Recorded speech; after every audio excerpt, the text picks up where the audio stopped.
And now a little story from the apple seed. So you know that I like stories from history. I love this one because it certainly does have to do with a historical event, but it's about something else too, which I think is equally important as the historical event that is shared. This is Eva's story, and I need to thank Ronald C. Denny and Greenwich University Press for allowing me to share Eva's story with you. Eva was in her 90s, in the 1990s, when she told her story to Ronald C. Denny, and it got published. And this happened when she was a child, so we are going back in time quite a ways. We were emigrating to Canada.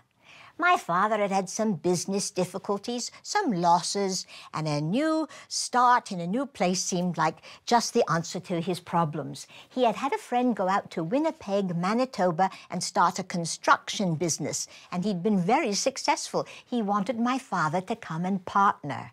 So all of this happened very quickly, and we were all very excited. Everyone, that is, except for my mother.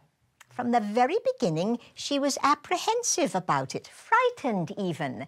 And even she didn't know why. And this was completely unlike her normal, down-to-earth, level-headed self.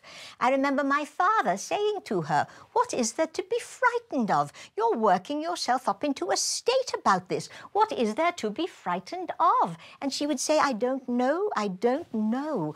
All I know is every time I think about it, I'm certain that it's the wrong thing to be doing." Despite her feelings, no one would listen to her. I remember my grandparents, her parents, saying to her, "You're going to miss a wonderful opportunity if you don't do this. We can't understand what you're so hesitant, so unhappy about." My mother's apprehensions did nothing to deter my father from taking the necessary steps towards emigration. He filled out all the paperwork, and then he booked us on a small ship called the Philadelphia, which was sailing to New York. This was part of the plan. My father had a married sister living in New York whom he hadn't seen in quite some time, so the idea was to visit with her and then take the train up into Canada. But due to a dock strike and a coal strike, the Philadelphia was unable to sail at its appointed time. This made my mother very happy. She thought it was a sign that we should just give up the whole thing. My father, on the other hand, began to pester the shipping company, saying, "Look here, this is not some luxury vacation we're off on. My future depends on my getting across the ocean at a certain time." Well, he pestered them so much that they finally said, "Listen, there is nothing we can do to make this ship sail when it should, but we can do this for you. We can put you on another ship sailing close to that time." And that is how we got second-class tickets on the Titanic. And when my mother heard this, she said, "Well, now I know what it is." My father said, "Do tell, will you please? I'd like to know." She said, "That is the ship they say is unsinkable, and that is flying in the face of the Almighty. That ship will never make it to the other side." My mother did not hold her tongue about this, and everyone thought her so foolish. They would say the Titanic is the most modern, best-equipped ship in all the world. Everyone agreed, though, that this was completely out of character for my mother. She was not superstitious. She was not given to flights of fancy. She wasn't even young. She was middle-aged, and this was completely unlike her normal, down-to-earth, no-nonsense self. I think my mother was afraid that she was going to lose her happiness. My mother had had another marriage, what you would now call abusive, very abusive. But now she had my father, whom she loved very much. They had me, and I think she felt that whatever was coming at her was going to mean the end of that. She said she felt as if she had a black eagle sitting on her shoulder all those days before our departure. She kept begging my father to change his mind, and indeed she was begging him to change his mind as we walked up the gangplank of the Titanic on April 10th, 1912. Once in our little cabin, though, my mother said, "All right, the ship has sailed. Let us have no more arguments, no more unhappiness. But you need to know one thing. I will not be going to sleep at night on this ship. I am going to sit up during the night and I'm going to sleep during the day, and there is nothing you can say that is going to make me change my mind." My father said, "Oh, all right then, if you want to be ridiculous, I can't stop you. But what will the other passengers say?" She said, "I don't care what they say. I will not be going to sleep at night on this ship." And she didn't. So our days went something like this. We would breakfast together, and then my mother would go back to the cabin to sleep. And I got to spend the day with my father, and I just loved it. He was not the disciplinarian that she was. My father and I would lunch together. Incidentally, he showed me all over that magnificent ship. In the evenings, my mother would get up, they would bathe me, take me to supper, and then take me back to the cabin for bed, and then they would go to dinner. The other passengers did notice that my mother was always absent at lunch, and she didn't hesitate to tell them why. So they would twit her and tease her and say, "Did you learn anything in the night? Are you going to be taking care of us again tonight?" On the Sunday, April 14th, my mother noticed a sign in the dining room announcing that there was to be a church service at 11 o'clock. So she decided that she would not go straight back to the cabin to sleep. Rather, she would stay up for that church service. We all attended, and then we had lunch together, not knowing, of course, that this would be the last meal we would share together as a family.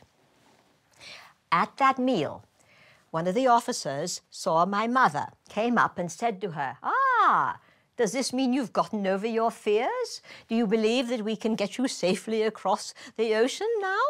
She said, "Oh, no, no." She looked him right in the eye, said, "No, no, I am just here because I stayed up for the church service. I shall be going to sleep directly after this meal." He shook his head and said, "Well, I'm sure everyone was very grateful to you." My father was not one to smoke or drink or gamble, so he usually retired very early. And he did that night of April 14th, 1912. My mother sat up, fully dressed, with her books and her sewing. She said at 11:45 she felt a bump. Just a bump. Now, it is important that you should know the strength of the collision with the iceberg, with that impact, was felt differently depending on where you were on the ship. It was a huge ship. Those who were close to the impact were thrown out of bed. If they were still up in the lounges, they fell to the floor. Those far from the impact felt nothing. My father and I slept right through it. My mother, of course, was not about to let us. She woke up my father, said something has happened, go and find out what it is. Then she woke me up, tried to start dressing me, and because I'd been disturbed from a sweet sleep, I was not making it easy for her. I remember my father pulling his trousers over his pajamas and grumbling and putting on his heavy sheepskin-lined coat, and out the door he went. I cannot tell you how long he was gone. In my childhood memory, it seems that it was really only a few minutes. But when he returned, he was a changed man. He was pale, and there was so much tension in his face that he was almost unrecognizable, and I began to scream. He took off his heavy sheepskin-lined coat, put it over my mother's shoulders, said, "Here, you're going to need this." Then he went to the cupboard and got another overcoat for himself. They wrapped me in blankets, and out the cabin we went. Halfway down the corridor, I said I wanted to go back for my teddy bear. They said, "We will never go back." Because My father had shown me all over that ship. He knew just what lift to take to get us to the boat deck. When we got up there was some rushing about, but there was no real panic. I clearly remember a sailor saying to a woman, "We put you in those boats, you're going to be back here before breakfast." There are a number of controversies, of course, about the Titanic. One is, did the band play? I can tell you that the band did indeed play, but I'm telling you it was an enormous ship. Those close to the band would have heard the band, those far would not. It's also a controversy, did the band play Nearer My God to Thee?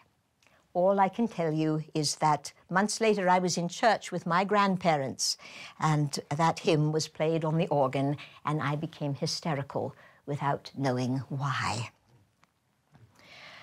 We were near 5th Officer Lowe when he fired the pistol and said, "Any man trying to get into any of these lifeboats before women and children will be shot on the spot." And no one doubted that he meant what he said. My father walked up to him and said, "I'm not trying to get into a boat, but for God's sake, take my wife and child." He did. My mother and I stepped into an already crowded lifeboat.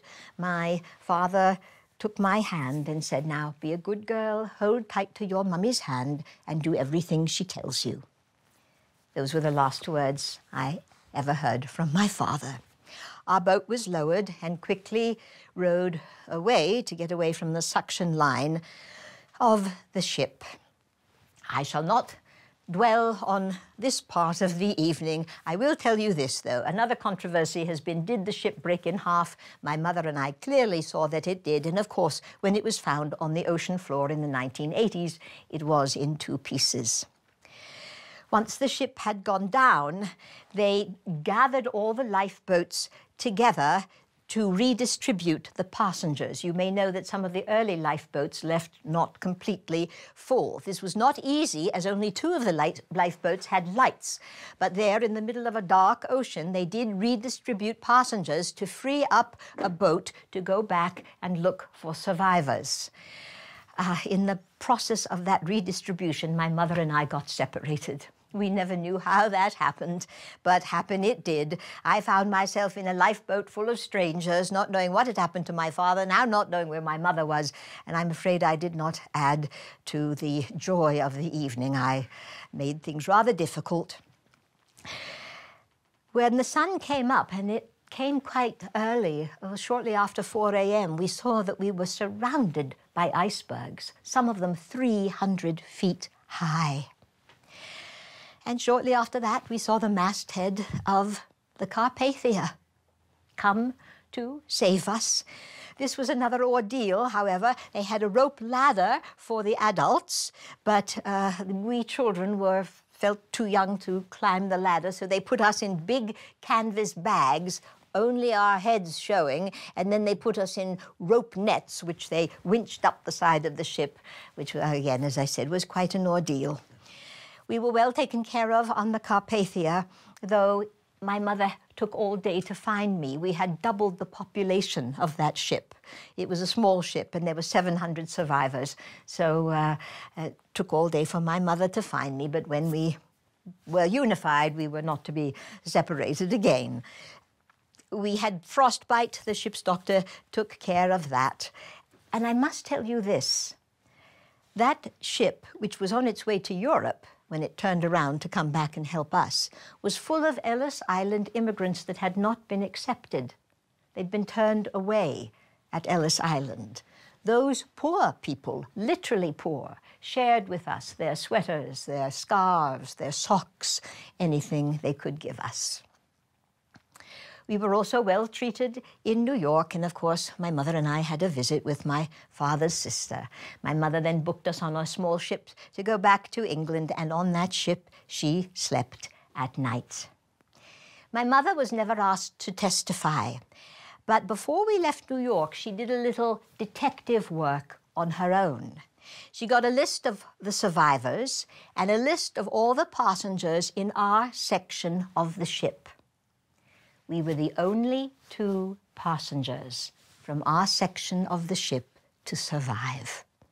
I'm telling you, we were far away from the impact. Everyone must have done what my father and I did and slept through that bump. By the time they were awakened by staff and stewards, they got up onto the deck. It was too late. All the boats were gone. We were the only two to survive from that section of the ship. My mother had never before had a premonition, and she never had another. And she could not tell you, right up until the day she died, why she was so certain, so convinced, so absolutely 100% sure that the Titanic was going to sink. Because of that conviction, my mother endured humiliation and ridicule. And because of that conviction, my mother was able to save my life. Thanks for joining us for a little story from the Appleseed.